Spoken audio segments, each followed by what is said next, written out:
Magandang hapon mga ka-happy hour. Narito ang mga balita para sa MBC TV Network News Update, 4 PM edition.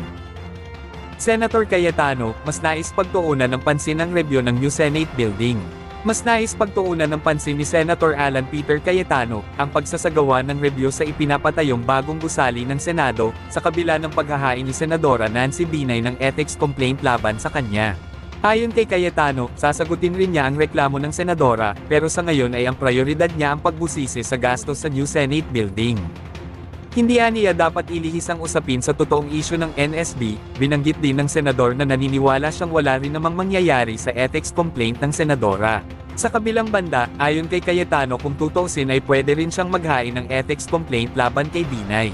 Paliwanag ng senador, maituturing rin na unethical ang panggugulo ni Binay sa pagdinig ng pinamumunuan niyang Senate Committee on Accounts, ang pagsabat nito habang nagsasalita ang committee chairman at ang ginawa nitong pag-walk out.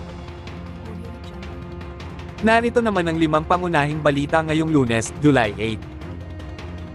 8. Bamban-Tarlac Mayor Alice Guo, posibleng kasuhan dahil sa illegal na paggamit ng pangalan. Dating Senator Trillanes, magsasampa ng panibagong kaso laban kina dating Pangulong Duterte Senator Bongo.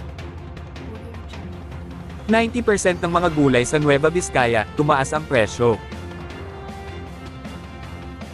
Driver ng SUV na pinagsakyan ng nawalang magkasintahan sa Tarlac kumanta, tatayong state witness. At, painting ni national artist Fernando Amorsolo, ninakaw.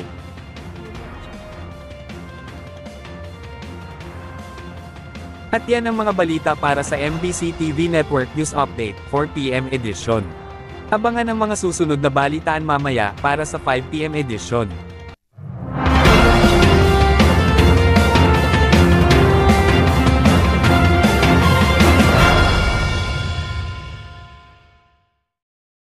Mga ka-happy hour, kung gusto mong manood ang mga balita sa MBC TV Network News Update, mag-subscribe sa aming YouTube channel, i-like ang aming Facebook page, at i-follow sa aming TikTok account.